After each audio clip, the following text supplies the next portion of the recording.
আসসালামু আলাইকুম গাইস, রাফি গল্প সিজন 2 ফুল পার্ট নিয়ে এসেছি, তো সবাই ভিডিওটা দেখেন। পরের দিন অফিসে ঢুকতেই হঠাৎ একটা মেয়ের সাথে আমার ধাক্কা লাগলো, আর সে আমাকে ঠাস ঠাস করে থাপ্পড় মারলো। কি আপনি চোখে দেখেন না? মেয়ে মানুষ দেখলেই খালি গায়ের উপর পড়তে ইচ্ছা করে, তাই না? আমি বললাম আমায় মাফ করবেন, আমি দেখতে পারিনি। অভদ্র লোক, কিছু ভদ্রতা বলতে কিছুই জানে না। তারপর আমি সেখান থেকে গিয়ে বসের রুমে যাই। রুমে গিয়ে, স্যার আমি আসতে পারি? বস বলল আসুন। তারপর আমি সেখানে গিয়ে বসি, আর বস আমাকে বলে উঠে, তা আপনার তো আজ অফিসে প্রথম দিন, তা আপনার কাজগুলো আপনাকে বুঝিয়ে দেওয়া হবে। আমি বললাম জি স্যার, আমি চেষ্টা করব। বস বলল ভালো, আপনাকে কাজে সাহায্য করবে আমাদের এখানকার একজন কর্মকর্তা। আমি বললাম জি স্যার। তারপর বস একজনকে রুমে ডাকে, আর দেখি সেখানে সেই মেয়েটি এসেছে। মেয়েটি এসে বলে, স্যার আমাকে কি ডেকেছেন? বস বললেন ইনি হলেন রাফি, আমাদের অফিসে নতুন জয়েন করেছে, আপনি তাকে ওনার কাজগুলো বুঝিয়ে দিবেন। তারপর মেয়েটি কেমন যেন আমার দিকে তাকিয়ে আছে, যেন এখনো আমার উপর তার রাগ কমেনি। তারপর বস আমাকে আবার বলে উঠে, ইনি হলেন আমাদের এখানকার সিনিয়র অফিসার রিদি, ইনি আপনাকে আপনার কাজ বুঝিয়ে দিবে আর আপনাকে বিভিন্ন কাজে সাহায্য করবে। আমি বললাম আচ্ছা স্যার। আর বস বলল, আর আপনি কিন্তু নতুন জয়েন করেই একটা বড় প্রজেক্ট হাতে পেয়েছেন, এটা যদি আপনি সফল করতে পারেন তবে আপনার জন্য কিন্তু অনেক ভালো কিছু অপেক্ষা করছে। আমি বললাম স্যার, আমি আমার সর্বোচ্চ দিয়ে চেষ্টা করব। বস বললেন খুবই ভালো রিদি, আপনি এখন সব কাজগুলো তাকে বুঝিয়ে দেন। রিদি বলল, কিন্তু স্যার এনার আগে কোনো কাজ করার অভিজ্ঞতা আছে কি, যে এত বড় প্রজেক্ট তাকে দিলেন? বস বলল সমস্যা কি, এখন থেকে শুরু করুক। রিদি বলল তবুও স্যার অনেক বড় প্রজেক্ট, 20 কোটি টাকার প্রজেক্ট। বস বলল না, আমার মনে হয় ইনি পারবেন, আর আপনি তো তার কাজগুলো সাহায্য করবেনই। রিদি বলল আচ্ছা আপনি যা বলবেন। বস বলল তবে আপনারা যান আর কাজ করতে থাকুন। পরে বসের রুম থেকে বের হয়ে রিদি আমাকে বলে উঠে, আমার সাথে আসুন, আমি আপনার কাজগুলো বুঝিয়ে দিই। আমি বললাম চলুন। রিদি বলল, আর হ্যাঁ আমার সাথে কিন্তু বেশি কথা বলবেন না, বুঝলেন? আমি বললাম জি বলবো না ম্যাডাম।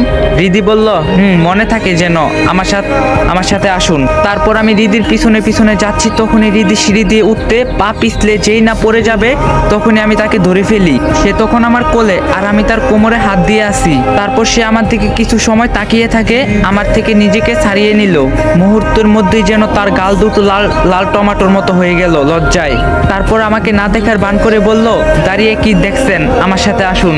বলেই সে সেখান থেকে চলে গেল, আর আমিও কিছু না বলে তার পিছনে যেতে লাগলাম। আমি সেখানে গেলে সে আমার হাতে অনেকগুলো ফাইল হাতে ধরিয়ে দিয়ে বলল, এই ফাইলগুলোর সব কাজ করুন। তারপর সে আর কিছু না বলে সেখান থেকে চলে গেল। তারপর আমি নিজের মতো করে কাজ করছি, দেখতে দেখতে 3 ঘন্টা চলে গেল। তারপর বস এসে বলল, আপনার কাজ কি কোনো অসুবিধা হচ্ছে? আমি বললাম না স্যার। তারপর আমার কাজগুলো দেখে বস আমাকে বলল, বাহ আপনি তো প্রথম দিন এসেই সব কাজ বুঝে গিয়েছেন। আমি বললাম জি স্যার। বস বলল, তা রিদিকে দেখতে পারছি না, তা সে কোথায়? আমি বললাম স্যার আমি জানি না। তারপর বস সেখান থেকে চলে যায়, আর আমি আবার কাজ শুরু করলাম। পরে একজন এসে বলল, আপনি কি এখানে নতুন নাকি? আমি বললাম আমি নতুন, আজই জয়েন করলাম। তা আপনাকে মনে হয় রিদি ম্যাডামের সাথে দেখলাম। আমি বললাম একটা প্রজেক্টের কাজ আমাকে দেওয়া হয়েছে, তার জন্যই আমাকে কাজগুলো বুঝিয়ে দেন। তা ভাই আপনি তো নতুন, রিদি ম্যাডাম কিন্তু অনেক রাগী। আমি বললাম রাগী হলে আর কি করার, তা দুপুরের খাবার খেতে যাবেন না? আমি বললাম এই কাজ করেই যাব। তারপর আমি আবার কাজ করতে শুরু করলাম। তখনই রিদি সেখানে আসলো, আর আমাকে বলল, আপনাকে যে ফাইলগুলো দিয়েছিলাম সেইগুলো কাজ করছেন? আমি বললাম করছি। রিদি বলল, তা আপনি এখন কি করবেন, দুপুরের খাবার খেতে যাবেন না? আমি বললাম না, পরে যাব। রিদি বলল, আপনি আমার সাথে আসুন। আমি বললাম কোথায়? রিদি বলল, আমি আসতে বলছি না? আমি বললাম যাচ্ছি, কিন্তু কোথায় যাব? রিদি বলল, এখন আপনি আমার সাথে খেতে যাবেন। আমি বললাম কিন্তু। রিদি বলল, আমি কোনো কথা শুনতে চাই না। তারপর আমি রিদির সাথে গেলাম, সে আমাকে অনেক বড় একটা হোস্টেলে নিয়ে গেল। সেখানে গিয়ে আমাকে বলল, রিদি বলল, বলুন কি খাবেন? আমি বললাম আমার এখন খেতে ইচ্ছা করছে না। রিদি বলল কেন? আমি বললাম এমনি। রিদি বলল, তা বললে তো হবে না, আমি তাহলে তো খাবার অর্ডার দিয়েছি। তারপর রিদি খাবার অর্ডার দিয়ে বলল, তা আপনার বাড়ি কোথায়? আমি বললাম জি আমার বাসা রংপুর। রিদি বলল, ও তা আপনি এখানে একা থাকেন? আমি বললাম তখনই ঠিক সেখানে দেখতে পাই যে আমাদের দিকে একটা মেয়ে আসছে, আর সে বলে ওঠে, আরে রিদি তুই এখানে? তারপর রিদি তাকিয়ে বলে ওঠে, লিজা তুই এখানে? লিজা বলল, এই তো 1 মাস আগে এসেছি, তা তুই কেমন আছিস? রিদি বলল, আমি অনেক ভালো আছি, আর তুই কেমন আছিস? লিজা বলল, আমি অনেক ভালো আছি। রিদি বলল, শফিক আঙ্কেল কেমন আছে? লিজা বলল, হ্যাঁ বাবা মা দুজনে অনেক ভালো আছে। সবার মনে আছে তো এই গল্পের প্রথম সিজনের শফিক চাচার কথা? শফিক চাচার কথা শুনে আমার আর বুঝতে বাকি রইল না যে এটা তার মেয়ে লিজা। আর আমি এটাও জানতাম না যে রিদি আর লিজা দুজনেই ভালো বান্ধবী। তখন লিজা আবার বলে ওঠে, তা তোর সাথে উনি কে? রিদি বলল, উনি হলেন রাফি, আমাদের অফিসে কাজ করবেন। লিজা বলল, ও তা এনাকে চেনা চেনা লাগছে, কোথায় যেন দেখছি। রিদি বলল, ও হতেও পারে, কারণ এনার বাড়ি তোর বাড়ির সাথেই রংপুর। লিজা বলল, ও মা তাই নাকি? রিদি বলল, তা এখানে কেন? রিদি বলল, কেন শাশুড়ির বাড়িতে ঘুরতে আসলাম। রিদি বলল, শাশুড়ির বাড়ি বানি কবে বিয়ে করলি? লিজা বলল, বিয়ে করা তো 1 বছর হয়ে গেল। রিদি বলল, তা বিয়ে করলে আমাকে দাওয়াত দিলি না? লিজা বলল, কি করে দিব বল, তোর নাম্বারটা তো বন্ধ। রিদি বলল, তা ঠিক আছে, এখন নতুন নাম্বার নিছি, তা জামাই কোথায়? লিজা বলল, আর বলিস না, আমার আইসক্রিম খেতে ইচ্ছা করছিল, তাই ও আবার তা কিনতে গেল, আর আমি তোকে এখানে দেখে আসলাম। রিদি বলল, তাই নাকি? তা তোর জামাই যদি তোকে হারিয়ে ফেলে? লিজা বলল, না হারাবে না, আবার খুঁজে ফেলবে, ওর থেকে আর রেহাই নাই। রিদি বলে, তাই বুঝি? তা তোর জামাই এখন কি করে? লিজা বলল, ও আমেরিকায় চাকরি করে একটা কোম্পানিতে। রিদি বলল, তা তুই কি ওর সাথে থাকিস নাকি আমেরিকায়? লিজা বলল, ও আমায় ছাড়া থাকতে পারে না। রিদি বলল, তাহলে তো দেখছি জামাইয়ের সাথে ভালোই বিদেশ ঘুরছিস। লিজা বলল, তাই তুই বিয়ে করিসনি এখনো? রিদি বলল, না রে, তবে বাড়ি থেকে অনেক চাপ দিচ্ছে বিয়ে করার জন্য। লিজা বলল, কেন, তুই না কলেজে থাকতে একটা ছেলেকে ভালোবাসতি? রিদি বলল, আরে ওর কথা বলিস না, ও হচ্ছে একটা চিটার, অন্য মেয়েকে বিয়ে করছে। লিজা বলল, আমি জানতাম এই ছেলেটা বেশি ভালো না। রিদি বলল, তা তোর জামাই দেখি তোকে অনেক ভালোবাসে? লিজা বলল, অনেক ভালোবাসে, বাবার বন্ধুর ছেলে। আমি তাদের কথা নীরবে শুধু শুনে যাচ্ছি, তখন আমি রিদিকে বলে উঠলাম। রিদি বলল, তা ভালো কথা, শফিক আঙ্কেল না একটা ছেলেকে অনেক পছন্দ করতো, তোর সাথে নাকি বিয়ে দিতে চেয়েছিল, পরে নাকি ওই ছেলেটা জেলে গেল। লিজা বলল, ওটা তো অনেক বছর আগের কথা, তা না হলো 7-8 বছর আগের কথা। আমি তাদের এই কথা শুনে হঠাৎ করে চমকে গেলাম। তারপর রিদি বলল, ছেলেটা কিন্তু দেখতে অনেক ভালো ছিল, আঙ্কেল তোর সাথে ওর বিয়ে দিতে না চাইলে আমি কিন্তু ওকে বিয়ে করতাম। লিজা বলল, তুইও না যে কি বলিস, ও তো পরে জেলে গেল, আর বাবা বলছে তার সাথে আমার বিয়ে দিবে না, আর ও তো তার মামাতো বোনকে দর্শন করার চেষ্টার জন্যই জেলে গিয়েছে। রিদি বলল, তাহলে তো তোর সাথে বিয়ে হয়নি, ভালোই হয়েছে। লিজা বলল, আরে বিয়ে কি করে হবে, সে তো জেলে গিয়েছে। রিদি বলল, তা ওর নামটা যেন কি ছিল, ভুলে গিয়েছি রে। তারপর লিজা যেই না আমার নামটা বলতে যাবে, তখনই সেখানে একটা ছেলে চলে আসে। জান, তুমি কোথায় ছিলে এত সময়, তোমাকে অনেক জায়গায় খুঁজলাম। লিজা বলল, আরে এতগুলো খাবো না তো, না হলে তো আমার ঠান্ডা লেগে যাবে। তাই তো, আচ্ছা তুমি তবে অল্প করে খাও। রিদি বলল, কিরে, এটাই তোর জামাই বুঝি, দেখতে কিন্তু অনেক হ্যান্ডসাম আছে, তোর সাথে সেই মানিয়েছে, ক্রাশ খেয়েছি কিন্তু। লিজা বলে, তুই নাকি কি যে বলিস। রিদি বলল, তা তোর জামাইয়ের নামটা কি জানতে পারি? My name is Asif. Ridi বলল, বাহ, খুব সুন্দর নাম তো। আমার আর তাদের কথা শুনতে ভালো লাগছিল না, এগুলো শুনে নিজেকে অনেক অপরাধী মনে হচ্ছিল। তাই আমি তখন বলে উঠি, ম্যাডাম আমি তবে যাই, আমার অফিস যেতে হবে। রিদি বলল, আরে দাঁড়ান না, খাবার অর্ডার দিয়েছি, আসুক, আর কতদিন পর আমার বান্ধবীর সাথে দেখা, একটু কথা বলে যাই। আমি বললাম, না ম্যাম, স্যার মানে বস আমাকে অনেক কাজ দিয়েছে, আমার যেতে হবে। রিদি বলল, সমস্যা নেই, আমি আপনাকে সাহায্য করব এখন। লিজা বলল, কিরে রিদি, তোর অফিসের লোকের দেখে অনেক তাড়া। রিদি বলল, না আজ প্রথম দিন অফিসে জয়েন করলো তো, তাই একটু তাড়া। তখনই আসিফ বলে উঠে, আসিফ বলে, আচ্ছা আপনার যদি বেশি তাড়া থাকে তবে আপনি যেতে পারেন। আমি বললাম, তবে আমি গেলাম। রিদি বলল, সে কি, আপনি তো কিছুই খেলেন না। আমি বললাম, সমস্যা নেই। তারপর এই কথা বলে আমি চলে আসলাম সেখান থেকে। তারপর ভাবছি, রিদি যদি আমার সম্পর্কে সবকিছু জেনে যায়, লিজা তা বলে দিতে পারে, যদিও তারা আমাকে চিনতে পারেনি। লিজা আমার চেয়ে মাত্র 3 বছরের ছোট, আমরা সেই সুবাদে আমরা ছোটবেলায় একটু খেলাধুলা করতাম, আর শফিক চাচাও তো আমাকে অনেক ভালোবাসতো। কিন্তু শফিক চাচা যে লিজার সাথে আমার বিয়ে দিতে চেয়েছিল তা তো জানতাম না। তাহলে কি আমি শুধু শফিক চাচার কাছে আদরেরই ছিলাম না, বরং তার মেয়ের জামাই করতে চেয়েছিল? আর সেই শফিক চাচা আমাকে কত খারাপ ভাবেই না চিনে। এসব ভাবতে ভাবতে অফিসে পৌঁছে গেলাম। তারপর অফিসে ঢুকেই একজন আমাকে বলে উঠে, কি ভাই আপনি জিনিসটা কি বলুন তো।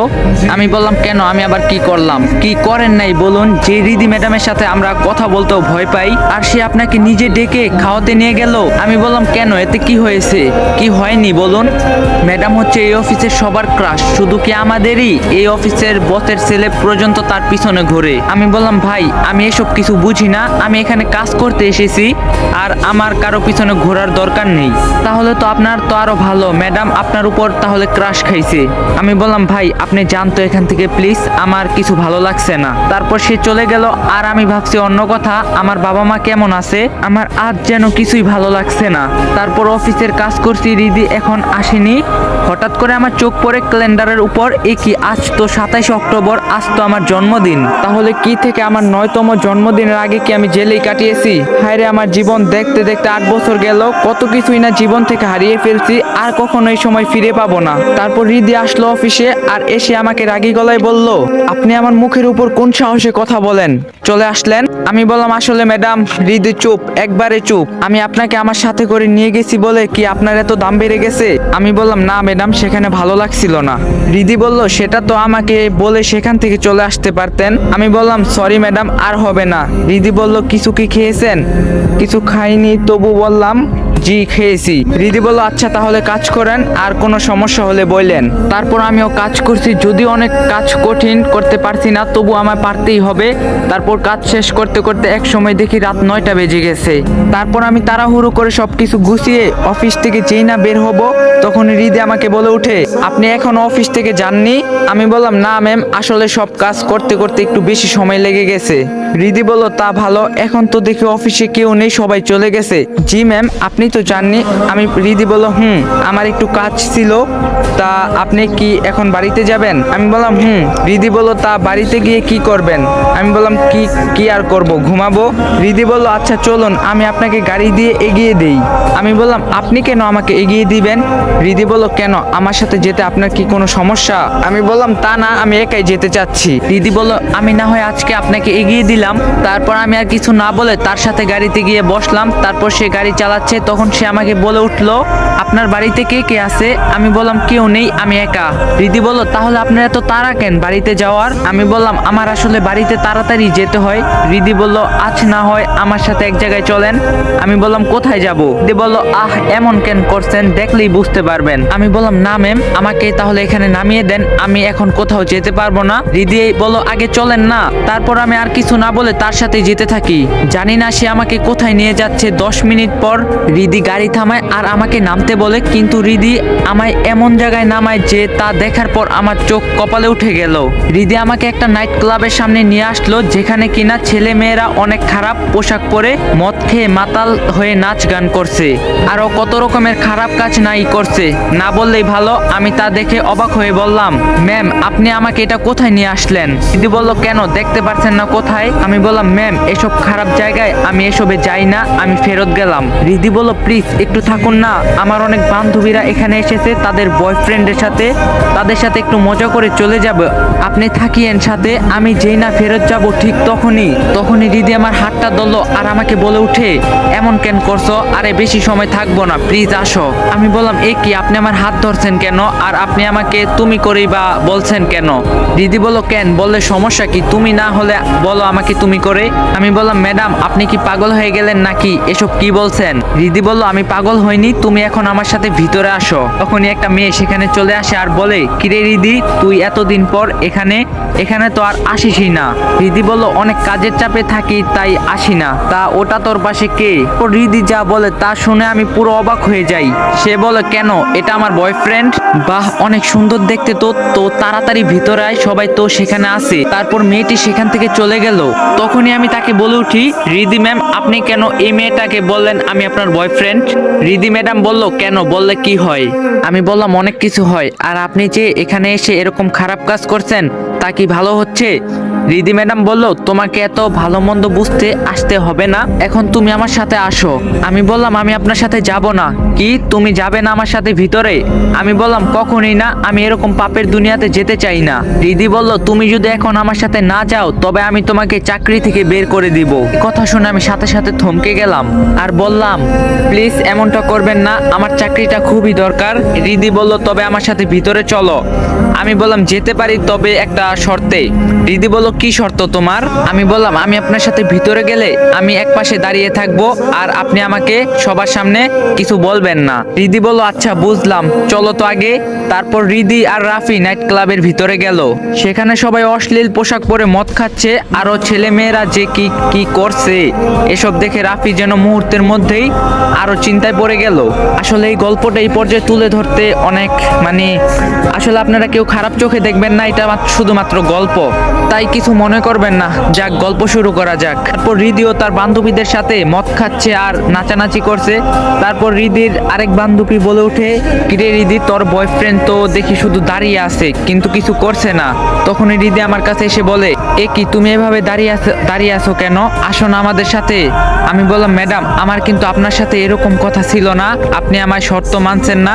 রিদি বলল, আরে রাখ তোর শর্ত, আগে মজা নেই, এই নে আগে মদ খা। মাতাল অবস্থায় এগুলা বলছে। আমি বললাম না, আমি এসব খাই না, আমি এখান থেকে চলে যাব। রিদি বলল, কি বললি তুই? চলে যাবি? তুই কোথাও চলে যেতে পারবি না। বলে রিদি আরেক ঢোক মদ খেয়ে তা সেরে ফেলে দিল। রিদির বান্ধবীরা রিদিকে বলল, তুই কাকে নিয়ে আসলি? আমাদের বয়ফ্রেন্ডকে দেখ। এদের কথা শুনে তখনই রিদি এমন কাজ করলো যা আমি কল্পনাও করতে পারিনি। রিদি আমার মুখে কিস করতে থাকলো, তুই আমার সাথে আয়, আজ সারা রাত আমরা একসাথে থাকবো, তুই বুঝিস না কেন? আমি তোকে ভালোবাসি, যখন তুই আমাকে পড়ে যাওয়ার সময় ধরলি তখনই তো আমি পাগল হয়ে গিয়েছি।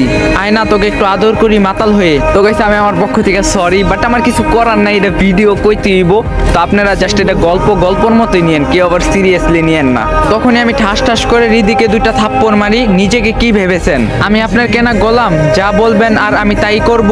আপনি সীমা ছাড়িয়ে যাচ্ছেন। সাথে সাথে সবাই নিস্তব্ধ হয়ে গেল আর সব নাচ গানও বন্ধ হয়ে গেল। আর রিদি তার গালে হাত বুলাতে বুলাতে বলল, আমার কি হয়েছে, আমি কোথায়? সবাই আমার চর দেওয়ার পর এসব কথা শুনে চুপ করে আছে। তখনই আমি কাঁদতে কাঁদতে বললাম, ম্যাডাম কিছু হয়নি, আপনি এখন বাড়ি চলুন। তারপর রিদিও আর কিছু না বুঝে তার গাড়িতে করে তার বাড়ি চলে গেল। আর আমি মাঝ রাস্তায় নেমে যাই তার গাড়ি থেকে আর নিজে নিজে বলতে থাকে, তার সাথে কেন এমন হয় যে কিনা এত সমস্যার মধ্যে থাকে। তারপর আমি চোখ মুছতে মুছতে আমার বাড়ি চলে আসি। আর ঘরে কিছুই নেই, শুধু একটি গামছা, বিছানা, মেঝেতে বিছানায় আর দেওয়ালে লাগানো দড়ি, সেখানে ঝুলছে দুইটি শার্ট আর প্যান্ট। তারপর তখনই সাথে সাথে ঘুমিয়ে পড়ি। আর অন্যদিকে রিদিও তার বাড়িতে পৌঁছে গেল, সেও সোজা তার রুমে দরজা লাগিয়ে ঘুমিয়ে পড়ে। তারপরের দিন আমি অফিসে গিয়ে আমার কাজে মনোযোগ দেই আর আমি আমার কাজ করতে শুরু করলাম। আর গতকাল রাতে সবকিছু ভুলে যেতে চেষ্টা করলাম। আর রিদু 10টার দিকে অফিসে আসে আর আমাকে শুধু ফাইল দিয়ে কোনো কিছু না বলেই চলে যায়। এদিকে আমিও তাকে যতটা পারি সেদিনের থেকে এড়িয়ে চলি। কেন জানি না রিদিকে অনেক ভালো লাগা শুরু করছে। কেমনে যেন সে আমার দিকে তাকিয়ে থাকে আর আমিও যেন তাকে না দেখলে ভালো লাগে না। কিন্তু আমি যে তাকে আমার মনের কথা বলতে পারবো না। তাহলে কি রিদি আমাকে সেদিন মাতাল অবস্থায় মনের কথাটাই বলছিল? কিন্তু ভালোবাসা কি তা আমার জানার ইচ্ছা আজও শুধু ঋতুর কাছ থেকেই। আর এদিকে সেই বড় প্রজেক্টর দিনও অনেকটা শেষ। তারপর সেই বড় প্রজেক্টর কাজ করতে আমি সফল হই। বস আমাকে বলে, আমি জানতাম আপনি এই বড় প্রজেক্টর সব কাজ সফলভাবে করতে পারবেন। আপনাকে ধন্যবাদ স্যার। বস বলল, খুবই ভালো, এভাবেই কাজ করতে থাকুন। আমি বললাম ধন্যবাদ। আর রিদি ম্যাডামকেও ধন্যবাদ আমাকে মাঝে মাঝে সাহায্য করার জন্য। তারপর আমি সেদিন অফিস থেকে যাওয়ার সময় রিদি ম্যাডাম হঠাৎ করে আমাকে বলে, আপনি কি আমার উপর এখনো রাগ করে আছেন? আমি বললাম, না কেন, আমি আপনার উপর কোনো ধরনের রাগ করি নাই। রিদি বলল, আমি জানি সেদিন রাতে ঘটে যাওয়ার সব ঘটনাই আমার বান্ধবী বলছে, আমাকে মাফ করে দিন, আমি বুঝতে পারিনি। আপনিও মন না, আপনি সত্যি অনেক ভালো মনের মানুষ, আমায় মাফ করে দিন, আমি আর এসব খারাপ কাজে নেই। আমি বললাম, আপনি যে আপনার ভুলটা বুঝতে পারছেন সেটাই অনেক বড় কথা, আমি আপনাকে মাফ করে দিছি। রিদি বলল, আমি আপনাকে একটা কথা বলতে চাচ্ছিলাম। আমি বললাম, জি বলুন। রিদি বলছে, আসলে আমার বাবা মা আমার বিয়ে ঠিক করছে আর 5 দিন পর আমার বিয়ে। যার সাথে নিয়ে যাচ্ছে সে বিদেশ থাকে, তার সাথে আমার বিয়ের পর বিদেশ যেতে হবে। হয়তো আর কোনোদিন আপনার সাথে দেখা হবে না, তাই বলছিলাম আপনি যদি আমার বিয়েতে আসতেন। পরে আমি বললাম, আমি অবশ্যই আপনার বিয়েতে আসবো।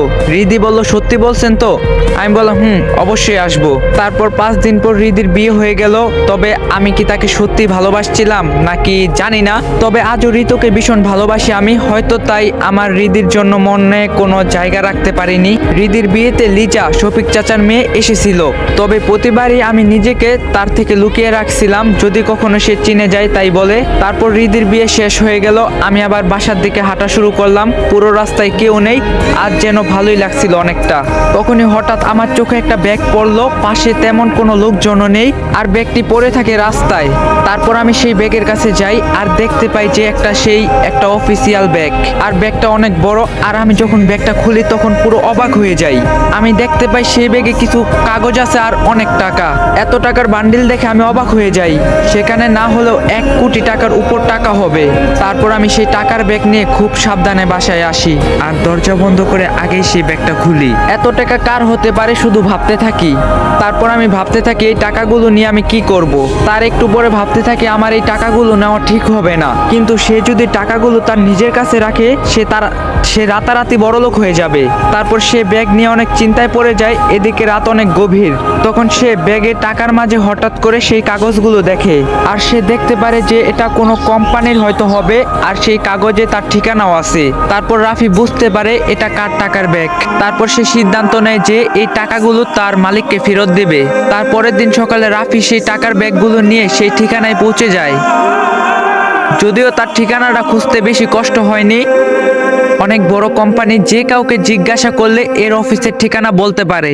তারপর সেই টাকার ব্যাগ নিয়ে সেই অফিসে গেল। সেখানে ঢোকার সময় দারোয়ান বলে ওঠে, আপনি এখানে কি চান? আমি বললাম, জি, এই অফিসে যেতে চাচ্ছিলাম। দারোয়ান বলল, কেন? এখানে যার তার যাওয়া নিষেধ। রাফি বলল, ভাই, আমার যাওয়াটা খুব দরকার, শুধু একবার ভিতরে গিয়ে চলে আসবো 5 মিনিটের ভিতরে। তারপর দারোয়ান রাফিকে ভালো মনে করে তাকে ভিতরে যেতে দেয়। তারপর রাফি সেখানে একজনকে বলে, ভাই, এই অফিসের প্রধান কে? তা বলল, কেন, তার সাথে কি?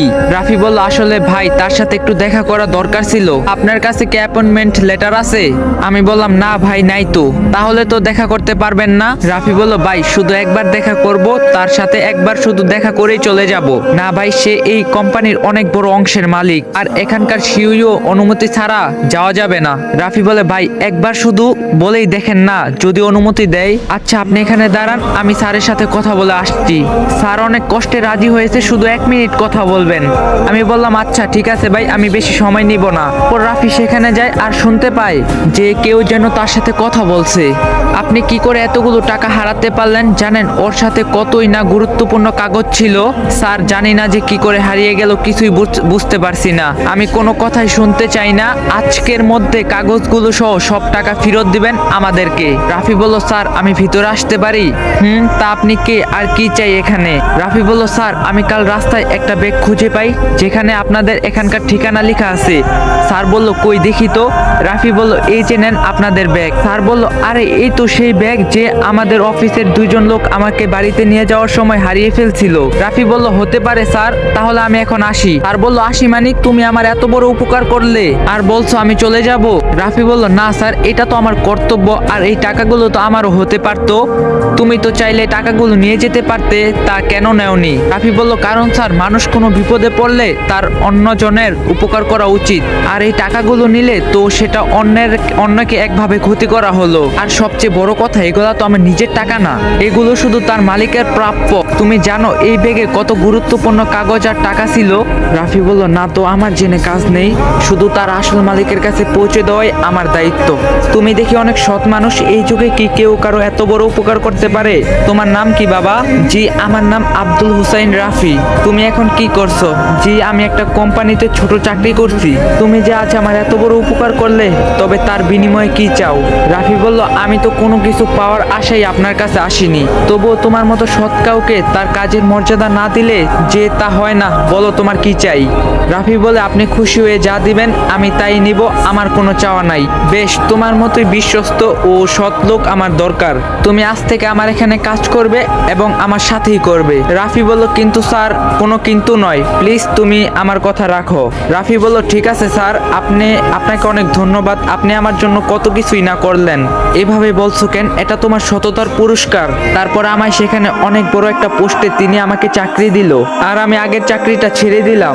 যদিও সেখানকার বস অনেক করে বলছিল যেন আমি চাকরিটা না ছাড়ি সেখান থেকে, তবুও ছেড়ে দিলাম।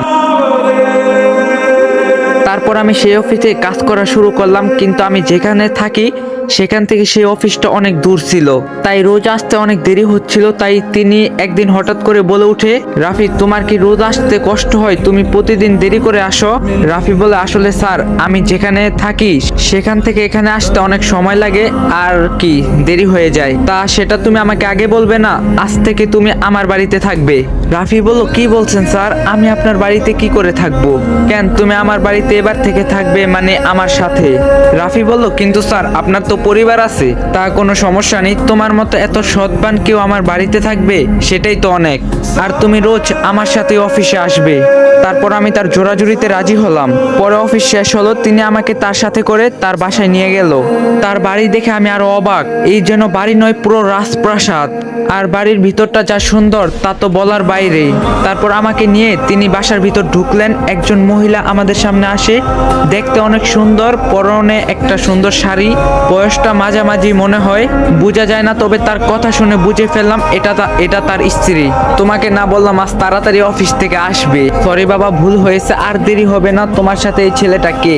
এই যে তোমাকে একটা ছেলের কথা বলছিলাম না, যে আমার কত বড়ই না উপকার করলো, ও তুমি তাহলে সেই ছেলেটি, তোমার কথা কতই না শুনছি। তা তুমি কেমন আছো বাবা?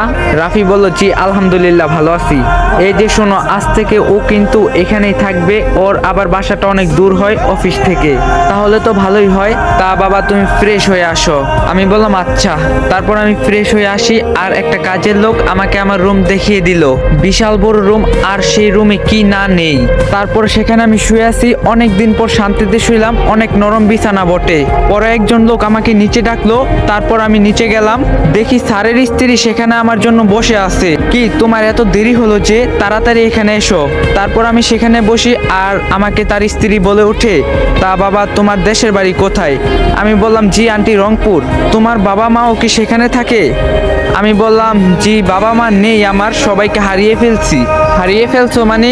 আমি বললাম, আমার বাবা মা আমার কাছে আর নেই। কেন, তারা কোথায়? রাফি বলল, তারা আমাকে ছেড়ে চলে গিয়েছে। তা তুমি এখন একাই থাকো? রাফি বলল, জি একাই থাকি। তুমি মন খারাপ করো না এর জন্য। আচ্ছা তোমরা আর কি বাবা মার কথা মনে পড়ে না? আমি বললাম, জি মাঝে মাঝে পড়ে। তা তোমার এখানে কোনো অসুবিধা হচ্ছে না তো? আমি বললাম, না কোনো অসুবিধা হচ্ছে না, আমাদের কিন্তু একটা মাত্রই মেয়ে। তা তুমি যদি কিছু মনে না করো তবে একটা কথা বলি। আমি বললাম, না না কিছু মনে করব না, আপনি বলুন। আমার তো কোনো ছেলে নেই, আর তোমাকে দেখে কেন জানি আমার এত অল্প সময় কত আপন কেউ মনে হচ্ছে। তুমি কি তবে আমাকে মা বলে ডাকবে? তখন আমি এই কথাগুলো শুনে হঠাৎ করেই তার সামনে কেঁদে ফেলি। এ কি তুমি কাঁদছো কেন? না কিছু না, আমি আপনাকে মা বলেই ডাকবো। সত্যি? আমি বললাম, ডাকবো মা। ঠিক তখনই কে যেন সেখানে চলে আসে, আর আমি পিছনে ফিরে দেখি মিম। মিম তখন বলল, আপনি এখানে? মিমের মা বলল, কেন তুই ওকে চিনিস নাকি? মিম বলল, হ্যাঁ মা, তোমাকে একজনের কথা বলছিলাম না, যার হাতের অবস্থা খুব খারাপ ছিল, তিনি এই। মিমের মা বলল, তাই নাকি? তোমার কথা আমার মেয়ে অনেক বলছে, তুমি নাকি হাতে অনেক বড় আঘাত পেয়েছিলে। আমি বললাম, জি মা, তবে এখন আমি সুস্থ আছি। মিমের মা বলল, যাক তাহলে সুস্থ হয়েছো। তোমার বলে কেউ ছিল না, তাই বলে তোমার অনেক কষ্ট হয়েছে, আমার মেয়ে এসে বলছিল। আমি বললাম, জি মা একটু কষ্ট হয়েছিল। মিম বলল, মা উনি তোমাকে মা বলে ডাকছে কেন? মিমের মা বলল, আমি বলতে বলেছি তাই বলে আমাকে মা বলে। মিম বলল, কেন আবার উনি তোমাকে মা বলে ডাকবে? মিমের মা বলল, কেন বললে কি সমস্যা? দেখ ওকে দেখে আমার কেন জানি অনেক আপন কেউ মনে হচ্ছে। মিম বলল, তাই বলে সে তোমাকে মা বলে ডাকবে? মিমের মা বলল, হ্যাঁ ডাকবে। আর জানিস তোর বাবার কি বড় উপকার করছে? মিম বলল, কি উপকার করছে? মিমের মা বলল, ও অনেক সৎ একটা ছেলে, কিন্তু তোর বাবা না বলেছিল তার যে টাকার ব্যাগটা হারিয়ে গিয়েছিল তা এসে নিজে তোর বাবাকে ফেরত দিয়েছে। মিম বলে, বলো কি মা? মিমের মা বলে, তাহলেই বল, এমনি কি বলেছি? মিম রাফিকে বলল, ও অনেক রাত হলো, আপনি বাড়ি যাবেন না? তখনই মিমের মা বলে উঠে, না ও যাবে না, এবার থেকে আমাদের সাথেই এখানেই থাকবে। মিম বলল, কেন উনি আবার আমাদের বাসায় থাকবে? মিমের মা বলল, ওর আসলে বাসা অনেক দূরে হয় তোর বাবা অফিস থেকে, তাই তোর বাবা বলছে এবার থেকে রাফি এখানেই থাকবে, আর রাফি তোর বাবার প্রিয় একজন। মিম বলল, আচ্ছা থাকতে চাইলে থাকুক। মিমের মা মিমকে বলল, যা তুই এখন ফ্রেশ হয়ে আয়, একসাথে খেতে বসবো। তারপর মিম চলে যায়, আর মিমের মা বলে, আমার মেয়েটা না মাঝে মাঝে একটু রাগ হয়, কিন্তু ওর মনটা অনেক ভালো। আমি বললাম, জি ওর মন অনেক ভালো। মিমের মা বলল, আচ্ছা তবে এখানে বসো, আমি দেখে আসি রান্না কতটুক হলো। তারপর মিমের মা সেখান থেকে চলে গেল, আর আমি সেখানে বসে আছি। আর রাফি ভাবতে থাকে সে তার একটা সততার পরিচয় দিয়ে একটা পরিবার বুঝে পেল। আর অপূর্ণটা পূর্ণ হলো। একটু পরে মিমের বাবা এলো আর মিমও নিচে আসলো। তারপর রাফিকে মিমের মা খেতে ডাকলো। তারপর রাফি সেখানে গেল, সবাই একসাথে খাওয়া দাওয়া শুরু করে। হঠাৎ করে রাফি অনুভব করলো যেন তার পায়ে কেউ লাথি দিচ্ছে। তারপর রাফি দেখলো মিম এমনটা করছে আর মুসকি মুসকি হাসছে। তখনই মিমের বাবা রাফিকে বলল, রাফি তুমি দেখি অনেক মেধাবী, এত অল্প সময়ে অফিসের কতগুলো কাজ করছো। আমি বললাম জি স্যার। মিমের মা বলল, তুমি এখন কি শুরু করলে? ছেলেটা এখন খেতে বসছে আর তুমি অফিসের কাজ নিয়ে বললে। বাবা তুমি এই মাছের মাথাটা নেও তো, আমি নিজের হাতে রান্না করছি। রাফি বলল, জি মা নিচ্ছি। মিমের বাবা বলল, তোমরা আবার মা ছেলে কবে থেকে হলে শুনি? মিমের মা বলল, কেন আমার কোনো ছেলে নেই, আজ থেকে রাফি আমার না হয় ছেলে, তোমরা বাবা মা একসাথে থাকো। মিমের বাবা হাসতে থাকলো আর বলল, ঠিক আছে তোমরা না হয় ছেলে আর মা একসাথে থাকো। আর মিম রাফির পায়ে শুধু একটু পরপর লাথি দিচ্ছে আর মুসকি মুসকি হাসছে। এটা দেখে মিমের বাবা বলে, কি হয়েছে আমার মা মনির এমন মুসকি মুসকি হাসছে? তখনই মিম কিছু বলার আগে তার মুখে খাবার আটকে যায় আর সে কেমন যেন করতে থাকে। মিমের মা বলল, তোর কি হলো মা, এমন কেন করছিস, নে পানি খা। মিম বলল, মা আমার গলায় মনে হয় খাবার আটকে গেছে, শ্বাস নিতে পারছি না। মিমের বাবা বলে, কি বলছিস, তাড়াতাড়ি পানি খা। মিম বলে, না বাবা আমি পারছি না। তখনই রাফি চেয়ার থেকে উঠে মিমের কাছে যায় আর তার পিঠে হাত দিয়ে মারতে থাকে। পরে রাফি মিমের বুকে হাত দিয়ে জোরে জোরে মারতে থাকে। পরে মিমের গলা থেকে খাবার নেমে যায়। তারপর মিম তাড়াতাড়ি করে পানি খেতে শুরু করে আর জোরে জোরে শ্বাস নিতে থাকে। মিমের মা বলল, তুই এখন ঠিক আছিস তো? মিম বলল, হ্যাঁ মা ঠিক আছি। মিমের মা বলল, আমি তো ভেবেছিলাম কিছু যদি হয়ে যায়। মিম বলল, না মা এখন আমি ঠিক আছি। মিমের মা বলল, রাফি তুমি আবার কি করলে? তখন যেন মিম আবার ঠিক হলো। রাফি বলল, তা গলায় খাবার আটকে গিয়েছিল তাই অমন করছিলাম যাতে তার গলা থেকে খাবার নেমে যায়। মিম বলল, আপনি এসব কিভাবে জানলেন? আমি বললাম, কলেজে শিখেছিলাম। মিমের মা বলল, আচ্ছা থাক মা, তোর আর খাওয়া লাগবে না, তুই এখন রুমে গিয়ে রেস্ট নে। মিমের বাবা বলল, হ্যাঁ মা তুই এখন যা। তারপর মিম তার রুমে চলে গেল আর আমি একটু পর আমি চলে গেলাম। তারপর শুয়ে রেস্ট নিচ্ছি, কাল আবার সকালে অফিসে যেতে হবে। একটু পর হঠাৎ মিম আমার রুমে চলে আসলো। আমি বললাম, আপনি এখানে কেন? মিম বলল, কেন আসতে পারি না বুঝি?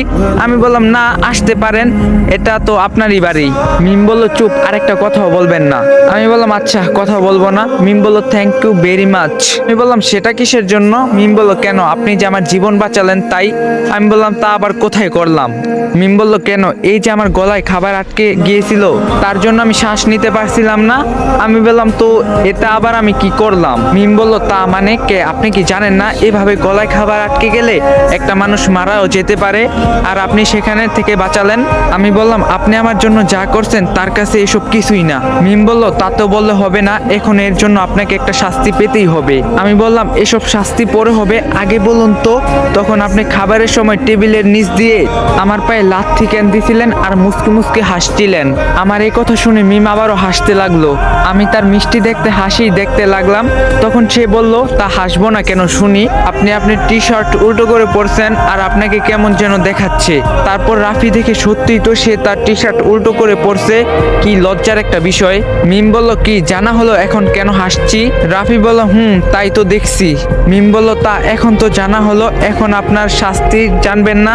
আমি বললাম, হ্যাঁ তাহলে বলুন আমার কি শাস্তি হবে? মিম বলল, আপনাকে কাল আমার সাথে শপিং মলে যেতে হবে। আমি বললাম, কিন্তু কাল তো আমার অফিস আছে। মিম বলল, কাল আবার কিসের অফিস? কাল তো ছুটির দিন। আমি বললাম, ও তাই তো, কাল তো ছুটির দিন। মিম বলল, তাহলে কাল আপনি আমার সাথে যাবেন শপিং এ। আমি বললাম, কিন্তু আমি আপনার সাথে কেন যাব? মিম বলল, কেন আপনাকে শাস্তি পেতে হবে না? আমি বললাম, আচ্ছা তাহলে কালকে আপনার সাথে যাব শপিং এ। মিম বলল, এই তো ভালো ছেলের মতো কথা। আমি বললাম, জি বলুন। মিম বলল, আপনি তাড়াতাড়ি রেডি হন, আমরা এখন শপিং এ যাব। আমি বললাম, কিন্তু এত তাড়াতাড়ি কেন, পরে গেলে হয় না? মিম বলে, না পরে গেলে হয় না, আর এখন সকাল 10টা বাজে। আমি বললাম, আচ্ছা কিন্তু আপনার বাড়িতে আমি কি বলবো? মিম বলল, কি আবার বলবেন, আমার সাথে শপিং এ গিয়েছিলেন। আমি বললাম, কিন্তু। মিম বলল, কোনো কিন্তু নয়, আপনি এখন আসুন। এই বলে মিম চলে গেল আর আমিও কোনো উপায় না পেয়ে রেডি হলাম। তারপর দেখি মিমও রেডি হয়ে এসেছে, কিন্তু আজ যেন তাকে আর আগের মিমের মতো দেখা যাচ্ছে না। তাকে দেখে মনে হচ্ছে যেন আকাশ থেকে নীল পরি নেমে এসেছে। তার পরনে নীল রঙের থ্রি পিস পরে সে আমার সামনে আসলো আর ঠোঁটে হালকা করে লাল লিপস্টিক, সাথে চোখে গাঢ় করে কাজল দেওয়া। আমি শুধু তার দিকেই তাকিয়ে তাকিয়ে আছি। তারপর সে বলে ওঠে, হ্যালো, কি হয়েছে, এভাবে কি দেখছেন? আমি বললাম, ও কিছু না, চলেন। আমি আর মিম যখনই বাইরে যাব তখনই মিমের মা দেখে বলে, কি কোথায় যাওয়া হচ্ছে? মিম বলল, মা ওনাকে নিয়ে শপিং এ যাচ্ছি। মিমের মা বলল, আচ্ছা তাড়াতাড়ি আসবি কিন্তু। মিম বলল, আচ্ছা ঠিক আছে মা। তারপর মিম আর রাফি মিমের গাড়িতে উঠলো, তারপর গাড়ি চালানো শুরু করলো। তারপর মিম বলে উঠে, ভালো কথা, আপনার কাছ থেকে তো জানাই হলো না আপনার বাবা মা কেন আপনাকে ত্যায্য পুত্র করছে। আমি বললাম, তা আমি বলতে চাই না। মিম বলল, না আপনাকে বলতেই হবে। আমি বললাম, আচ্ছা বাড়ি গিয়ে একবারে বলি। মিম বলল, আচ্ছা আপনার যেটা ভালো হয়। তো গাইস, যদি এই ভিডিওতে 50,000 ভিউজ কমপ্লিট করে দিতে পারেন তাহলে নেক্সট পার্ট অনেক তাড়াতাড়ি এবো। তো ভিডিওটা সবাই লাইক কমেন্ট শেয়ার, চ্যানেলে নতুন হয়ে থাকলে চ্যানেলটা সাবস্ক্রাইব করে দিয়ে যাবেন।